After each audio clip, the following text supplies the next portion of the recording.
En la antigüedad, cuando se creía en la teoría de la generación espontánea, se explicaba el proceso de fermentación como un proceso en el que la materia orgánica putrefacta transmitía su estado de putrefacción a la materia vecina y de esta forma se llegaba a generar el proceso en que las sustancias se fermentaban o se echaban a perder.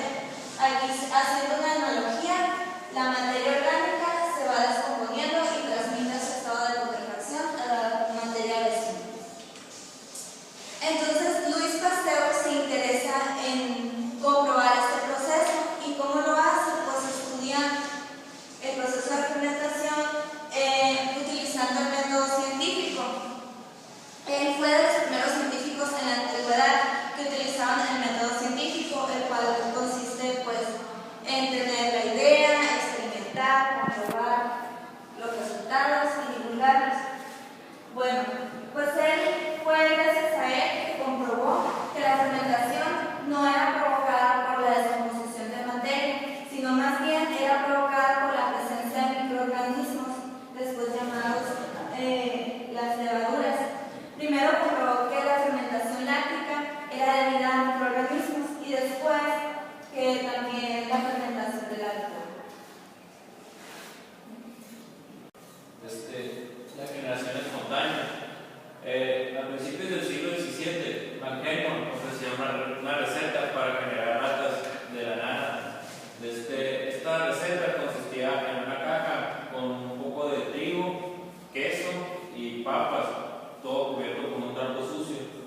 En ese mismo tiempo estaba el científico Bonomi, que decía que de las tablas putrefactas podías generar gusanos, que los gusanos generarían mariposas y las mariposas generarían pájaros.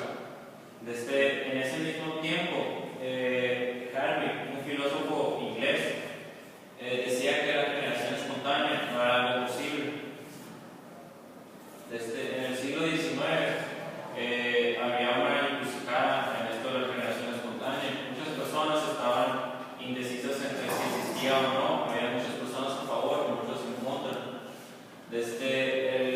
También se reconocía que el aire era el factor que provocaba que la materia orgánica se alterara.